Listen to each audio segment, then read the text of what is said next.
বাঁশিটাকে, এই বাঁশি গোবিন্দ কিন্তু বৃন্দাবনে 3 রকমের বাঁশি বাজিয়েছিলেন, মুরলী, বেনু এবং বংশী।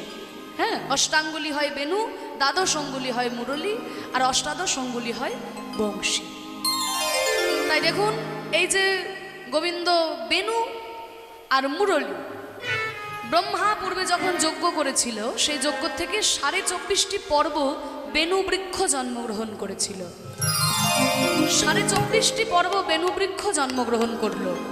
তা সেইখান থেকে 9টি পর্ব দিয়ে তৈরি হলো জয়ন্তর ধনু, 7টি পর্ব দিয়ে তৈরি হলো সারঙ্গ ধনু, 5টি পর্ব দিয়ে তৈরি হলো জয়ন্তর ধনু, 3টি পর্ব দিয়ে তৈরি হলো গান্ডীব।